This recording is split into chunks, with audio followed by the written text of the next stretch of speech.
Let's stop. Good afternoon. My name is Erin Colburn. I'm the Pre-Health Advising Coordinator for the College of Health Science. I'm also the supporting advisor for the Future Physicians Club. This is our last meeting of the semester. Woo, woo! Finals next week. We are happy to have a guest speaker at this meeting today. I'm going to turn the time over to Sydney Olson, your Gallant president, to just do some brief announcements, and then we will hit the road with this show. So hi guys, good to see you all.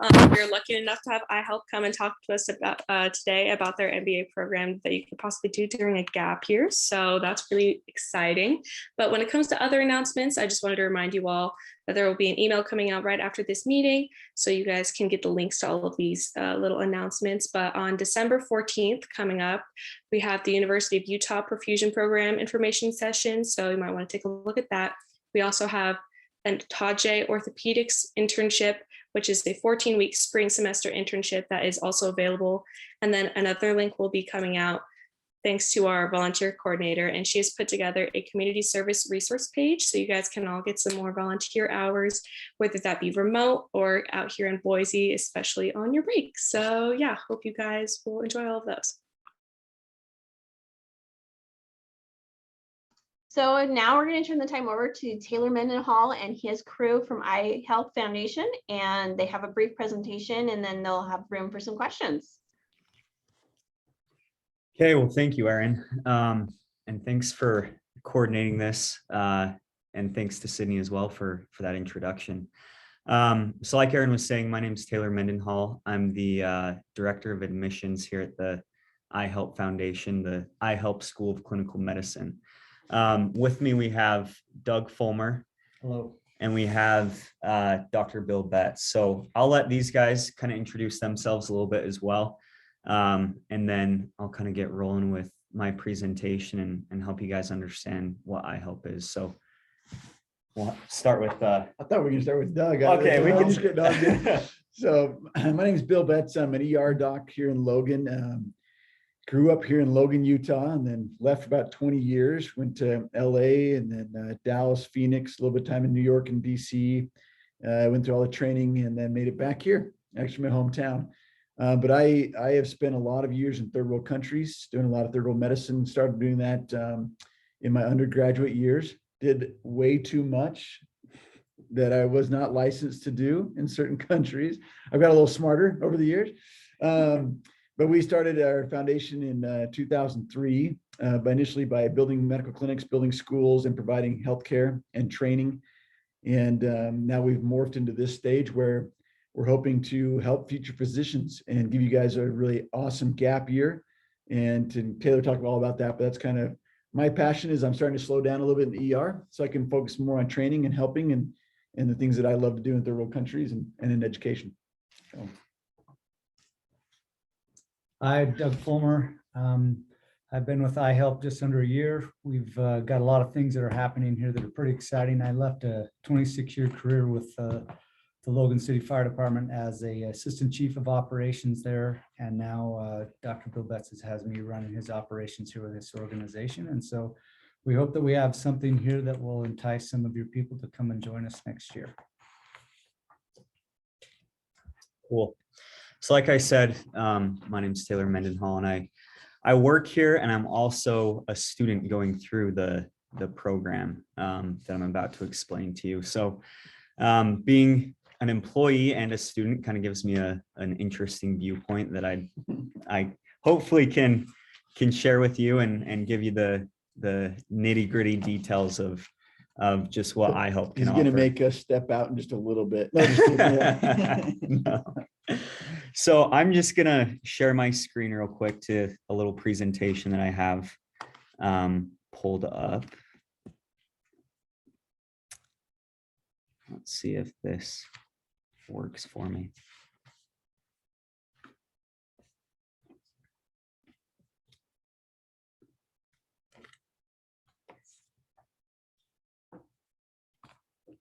Okay, so the IHelp Foundation is centered primarily on 3 pillars, and that's the School of Clinical Medicine, disaster relief, and global health. So the whole goal or mission of the School of Medicine is really just to help you as future physicians become, number one, the best individuals that you can be, and number two, the best physicians centered around patient care. The goal of the disaster medicine pillar is really to provide relief and aid to individuals in need in disaster zones. So the long-term mission of IHelp is to create a network of physicians, nurses, other mid-level providers who, when a hurricane hits New Orleans or an earthquake hits Haiti again, this network can dispatch within 24 hours and be in these disaster zones, providing the needed care to these individuals. And then the global health aspect is just to help bolster and improve some of the healthcare organizations and structures in third world countries, and really provide the resources that they need to provide adequate care for those individuals. And this year, in our global health pillar, we are developing a trip to go to Uganda in February for 2 weeks with quite a few physicians and providers and other support staff. And so our goal is to have over 20 of these missions a year that we do, and really help them build up their healthcare infrastructure there. So who is the School of Clinical Medicine for? Well, it really is focused on you. It's for the pre-med individual that has a gap year. They've graduated from, Boise State or wherever they're coming from. They've taken the MCAT, they've done their applications. And now it's like, what do we do for this year? Do we go work at a clinic for, work full time and make some money? That's a great option. But the reality is, this year can be critical in helping you really prepare for those third and fourth years that you're in medical school doing those clinical rotations. So it's focused on you. The other half of our cohort are individuals who are in medical school that's in between their second and third years and want a gap year, and med students who have graduated from medical school and didn't end up placing into a residency program. It was initially designed for those types of students who kind of, graduate from med school with $500,000 worth of debt and really have no future because they didn't place into residency. But as we've, gotten going, we've seen that this is a program that can be and is very beneficial for pre-med students like you. So our School of Clinical Medicine follows a similar course, or follows a similar structure as you guys are used to, a fall and spring semester. So we start September 1st, and our curriculum that we hit through the 2 semesters includes a diploma in international medicine, medical Spanish training, and then mastery of life-saving procedures like your ATLS, ACLS, your PALS, BLS, suturing, wound clinics, splinting clinics, ultrasound clinics, and then we do a lot of EKGs and we already mentioned the ultrasound type labs where you can learn how to read a chest X-ray, learn how to perform an ultrasound and read those ultrasounds. And all of that is preparing you for your third and fourth year rotations when you're in med school. A lot of those things are what they call hidden curriculum, right? It's just assumed to be understood and it's really not explicitly taught. So having background in that when you go to do your rotations and your audition rotations is really just going to help you shine as a third and fourth year student applying for residency positions. We also do a lot of physician shadowing, a research project and mentorship, a lot of, like I said, radiology, EKG. The big things that you will do as a student through the School of Clinical Medicine is get your basic EMT and your advanced EMT. So right now, that's kind of what we're working on. We're done with our basic EMT and we're in the middle of our advanced EMT. We've been doing ride-alongs with local EMS systems here in the Cache Valley area, the Logan, Utah area. And we get to do those ride-alongs about once a week. And it's been amazing to just have that hands-on clinical experience and see how what you're learning in the classroom translates into, real life experiences. And then also with this is, like we've said, the MBA in healthcare management through Western Governors. So we can answer all your questions about this. I know there's a lot that's thrown up on that PowerPoint, but we'll keep moving along and answer those questions later. So like I said, the MBA in healthcare management at Western Governors, that's a year-long program. We'll start that in September for you guys. And it's all based online. So it's a really flexible schedule that can work with all the clinical curriculum that we're doing through the IHelp portion of that. The EMT basic and advanced starts in September and goes through December.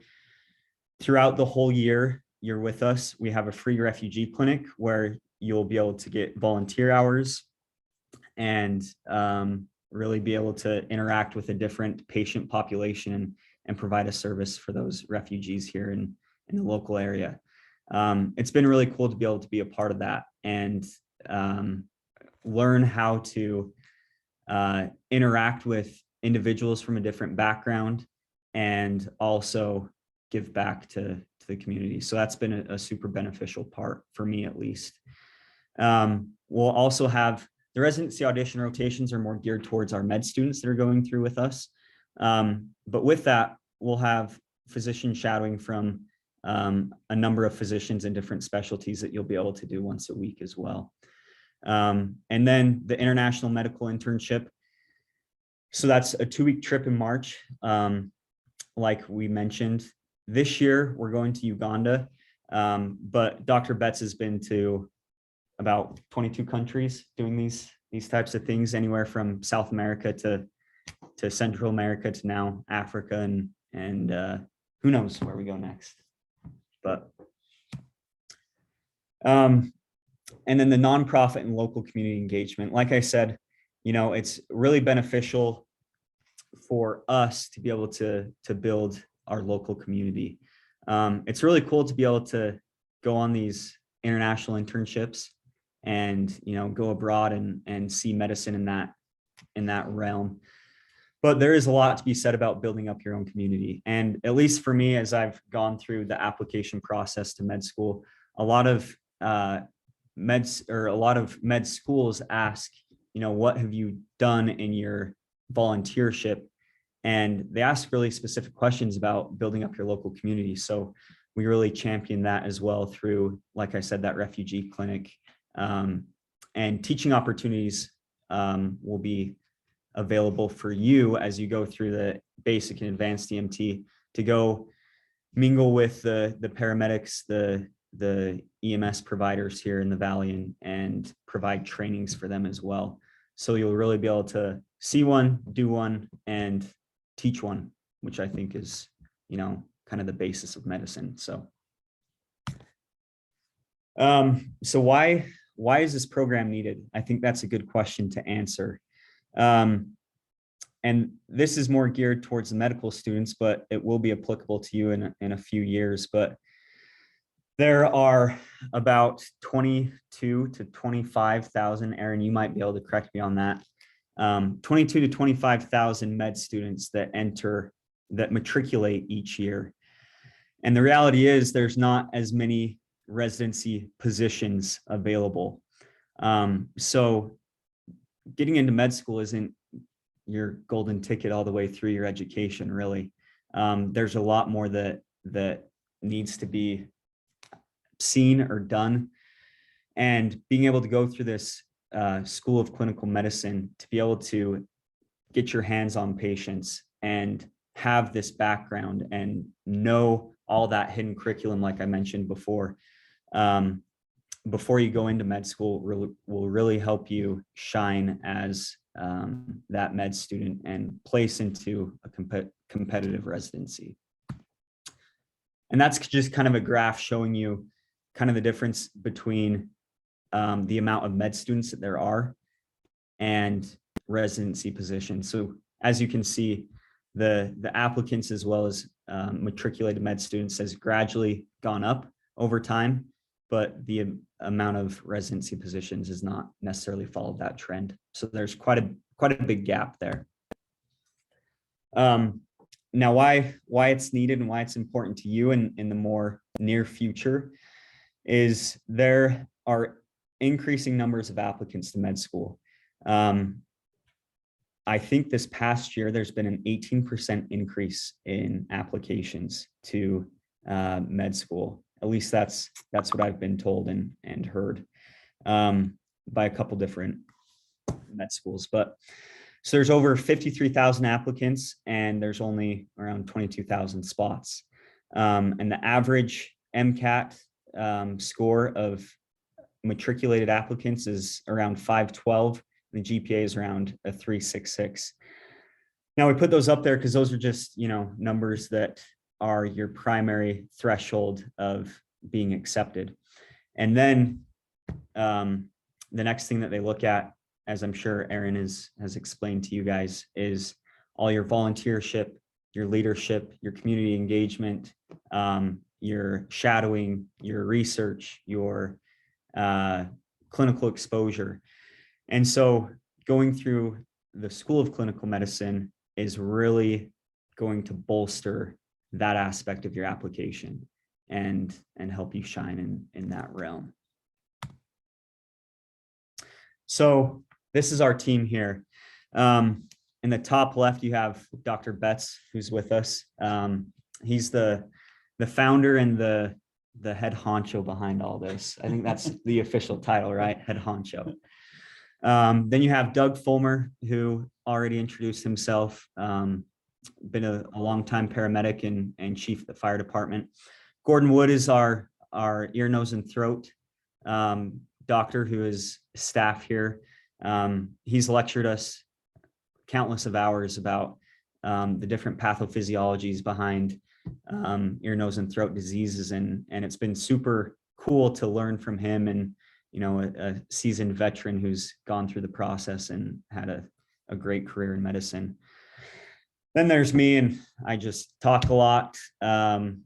Kaylee, she runs a lot of the administrative parts for us. Kyle up there to the top right, he is also a longtime paramedic, and he runs our EMT, our advanced and basic EMT courses with us, as well as on this bottom left, we have Eric Anderson. Scott Grover is a general surgeon who is a professor here at the IHelp Foundation with us. And then we have Jaron Tree, who is an ex special ops for the Army, right? So that's our team. So moving on, whoops, there we go. So we are partnered with quite a few different agencies, and yeah. So the cost, what this program entails. So the IHelp portion is $15,000. Okay, so that covers all of the coursework, including your basic and advanced EMT. It covers your 2-week international trip. It covers all of the supplies that we use when we go to those international locations. And it covers a lot of the different materials for our suturing labs, our ultrasound labs, our x-ray labs, and our medical Spanish courses. So the reality is when I was first, sorry guys, I got to plug in my computer here. When I was looking into the program in this foundation, $15,000 to me kind of seemed like a lot. And I was like, wow. But as I did some research into it, I quickly realized that, you can't get this type of experience in education for that amount, for $15,000. If you look at just a basic course in your EMT, you're at a really good rate, $1,200. If you look at an advanced, you're probably 25 to 3, right? If not more. And right there, you're already at $5,000. And then if you pay to go on one of these trips with another group, you know, I'm sure you guys have done some research into that, but you're $5,000, $6,000, $7,000. And I quickly realized that $15,000 for everything that you're taught and mentored with is, you know, an incredible price. And then on with that is the MBA in healthcare management from Western Governors. So the way that they have structured this is it's a 6-month term. And if you can knock your MBA out in 6 months, which is possible, then they charge you $4,675.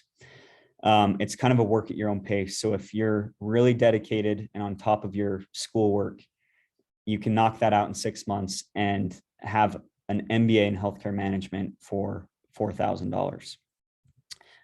If it takes you beyond that 6 months, then they charge you for that next 6-month term, and you have, you know, a full 6 months to finish up your course. So when I looked at that as well in comparison to some other master's degrees, you know, this was a really attractive price as well. Another important thing to know about Western Governors is it's fully credentialed, and they have, I think, the highest amount of MBA students than any other university in the nation, right? Mm-hmm. So they know how to do online school, and they know how to do it well. And for both these, the tuition for IHelp and the tuition for Western Governors, there is financial aid available. So don't feel like you have to work an incredible amount to be able to pay for that coming this fall. So Make a couple comments real fast. yeah, absolutely. I'm just gonna jump in for just a second, just to add a little bit of context to this. So just so you know, none of our physicians receive any pay for our services and for working and for teaching and serving. We wanted to keep the costs as low as possible because we've all been in your shoes, and we know what it's like to have a lot of debt coming out of undergrad and then a lot more debt when you go to medical school. And so our hope is to provide a phenomenal educational experience that, number one, you learn that I really want to go into medicine, number one. And then number two, to give you a phenomenal framework to put all of that actual book learning into a clinical setting. So when you go and you're learning your pathophys and you're learning your biochemistry and you're going through all the fun stoichiometry and all this kind of fun stuff that is so awesome, right, Taylor? That you realize, hey, this is why I use it. Or you're seeing a patient in front of you and you get to put that in some sort of context there. The MBA came from really from me. I did my MBA during medical school. I did it the wrong way. My dean was not very happy with me because I just did during my second and third years of med school. But for me, what I wanted to know is I wanted to understand business to where if we're running our own clinics and running our own settings, that we'd actually know how to do that. There's no training in that anywhere in medical school, including no financial planning training. And so I've actually been the financial planner for every one of my fellow med students and residents that I went through. And so like I'd sit down with their whole budget and do the whole thing for them, help with their loans, you know, all these things, especially when you get out of medical school and residency, when you can refinance and do other things. And so we're hoping to share that knowledge. The other thing that it does is it gives us a really big notch in our belt to set us apart from people. And so not everything is just done for the resume. That's obviously not why we do things, but it also gives us a foundational education. And then when you go and you're meeting and interviewing, they're going, wait, you have a business degree? So I never answered any other questions on any of my interviews for med school or for residency that weren't about third world medicine or business. And so that was what everything was around. No one ever asked me about any of my grades or board scores or anything. And all the other people I was talking to, they were talking about their biology degree or their biochemical degree or neurosurgery, you know, all these things. I had like maybe one or two questions about medicine on all of my interviews. And so they wanted to know, wow, this really sets you apart. And so that was our goal, is how do we take students, especially if they're kind of equal, say you're the same as student A and you're student B, how do we say, if you have the same scores, how do we get you that huge leg up? Does that make sense? And so that's what we developed with that in mind for the students that are both in med school not matched, and then also for students that are applying to medical school. But even more so for those that are applying to med school, they're pre-med in that gap year, we want you to get enough clinical experience that you come out of the year going, I really love medicine. I really actually like being at the bedside. We have a few students that go through and they go, you get like third year of med school and you realize, I don't like this. But at that point, you're $350,000 in debt. Like, it doesn't matter whether you like it or not. You're going to be a doctor, you know? And so that's what we're trying to help with people kind of understand. And so does that make sense a little bit? Yeah. Okay.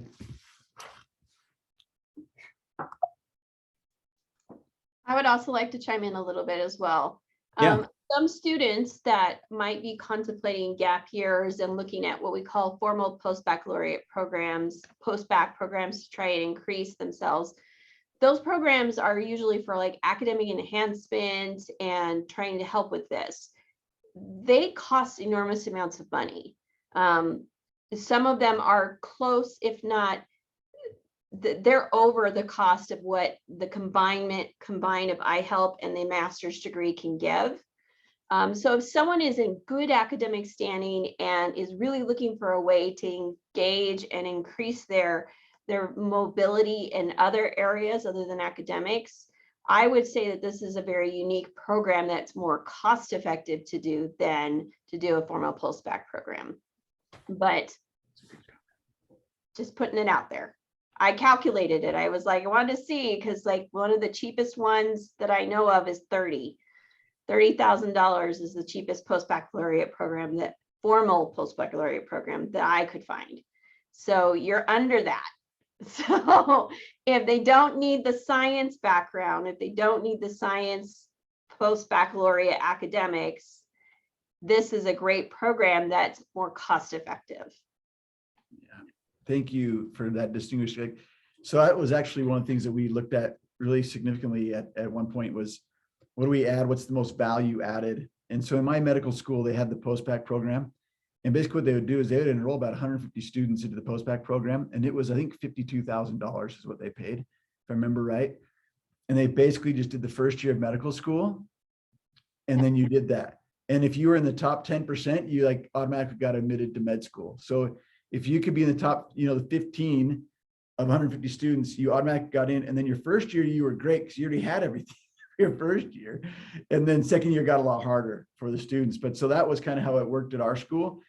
Pros and cons to that, you know, but as far as your medical career and clinical medicine, it just, for me, left so much lacking and it was so expensive. And so I totally agree with everything you're saying.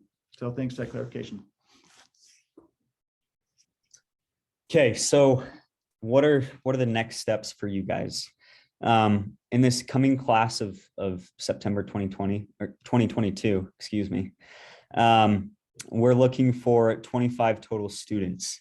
Half of those we're looking to have pre-med students, and the other half, you know, those med students who graduated and didn't match or are in between their second and third years and want that gap year. So the application window that we're looking at is November 1st through March 31st. So we've already opened up the application window and chatted with a few other universities. And then interviews will occur during that application window. So we kind of do, you know, something similar to what med school does. We don't want to act like we're med school, right? We're the School of Clinical Medicine. But we do that rolling admissions. So the earlier you get your application in, the better it is. And then acceptances can be given out anytime during that period. Okay, so here's our contacts. If you guys have any questions, please feel free to reach out to us. We are pretty good about responding to those questions, and we'd love to answer them if you have any.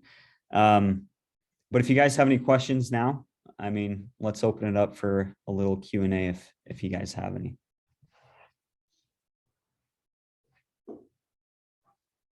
Shannon, I would encourage you to ask too. No, you don't have any questions? I don't have any questions, and I walked in late, so. Okay. I have a question for you. Yeah, Oh, maybe. Just one that might be helpful for, I guess, the rest of the future physicians that may not be able to make it here today. You mentioned that, again, there's 25 spots open, and again, that's half actual medical students and half pre-med, realistically, something about around that. Do you think it's realistic for a student coming maybe right out of college, maybe just finishing their degree with a little bit of experience to be admitted into the program? absolutely. Yeah. So the application has a few questions about demographics and a few essay questions.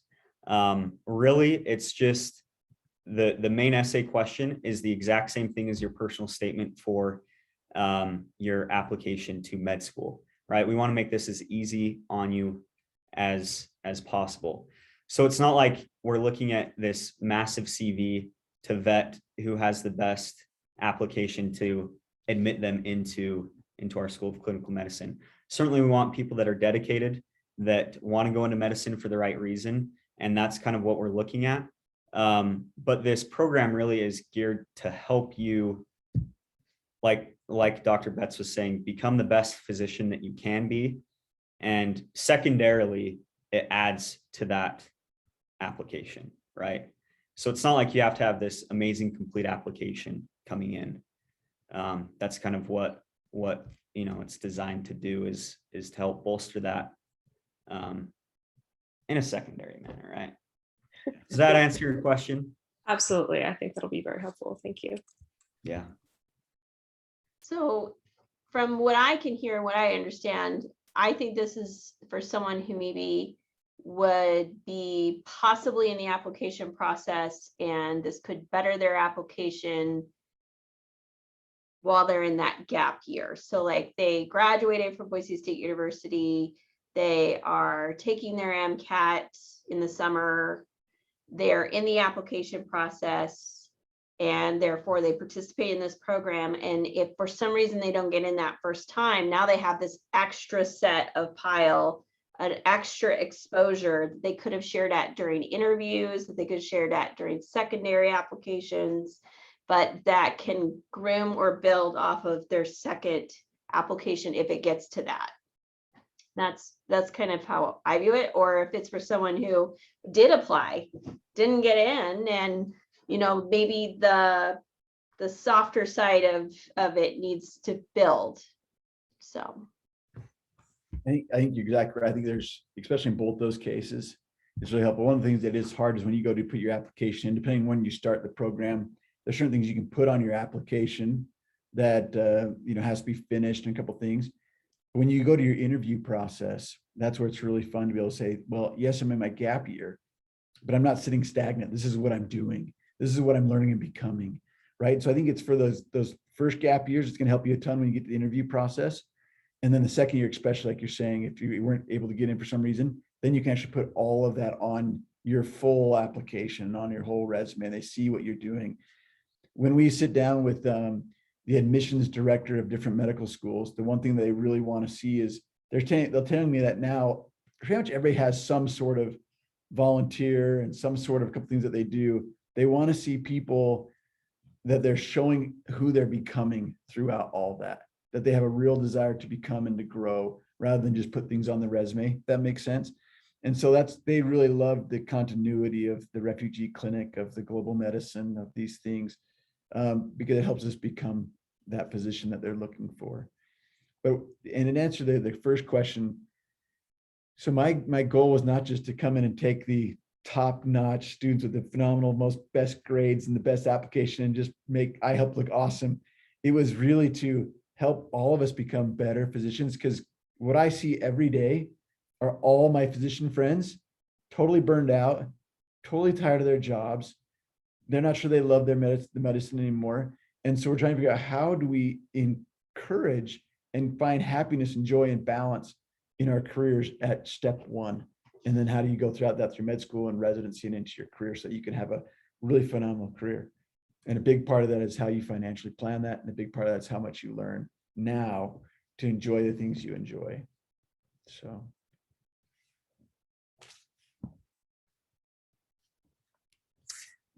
And I'll kind of add to that second question as well, or more of a second comment. So I'm currently going through the application process, and I was kind of in that that weird little middle ground of I haven't started this whole coursework through the IHelp Foundation. I haven't started my MBA in healthcare management yet, but I wanted to be able to talk about that. And so every school that I applied to in their secondary application, they asked, what are you doing between now and matriculation into med school? And that's where I could really write to everything that IHelp has to offer. And then once again, in interviews, I've been able to talk about it a little bit as well. So yeah, it is, you know, there are opportunities to add it to an application after you have applied. And one of the things that's kind of fun about that for tailoring specifically, I'm going to rat them out a little bit.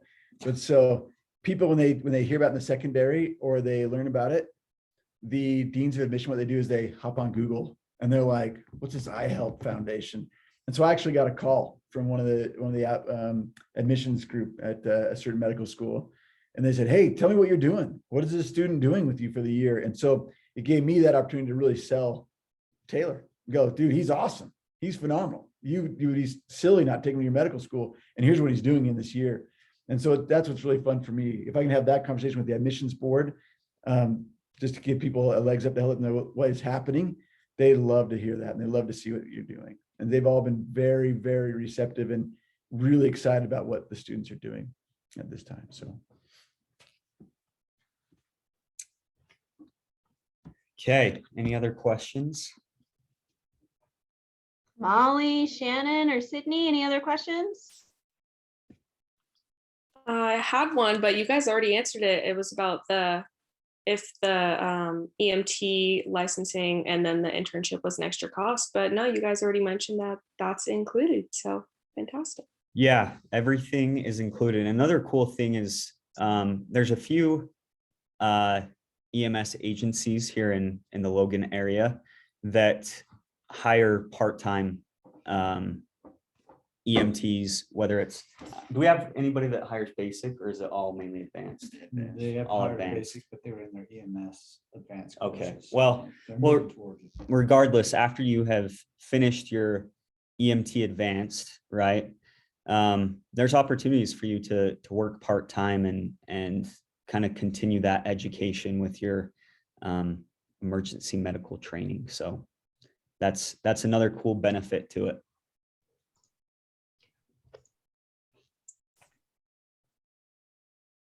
Well, I really want to thank all of you, Bill, Doug, Taylor, for all coming. I think this is hugely valuable and important. And if anything, students who are in the room, I want you to think about something. You tell me all the time that you are frustrated that you can't find healthcare opportunities or that you can't find observation opportunities. And I always throw back at you that you need to do informational interviews.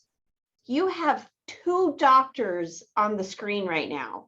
You have 2 doctors that have given their email address to you that you can actually reach out and do a virtual informational interview. And that in essence is really what the heart of observation really is.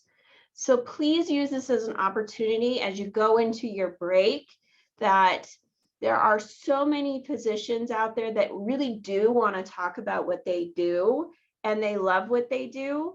And I really hope that you reach out, and even if it's just 20 minutes that you talk to a physician or a physician assistant or whatever it is, and get more information about the pathway you're passionate about. This is another opportunity to do that. So I am going to stop the recording. And if you do have any other questions,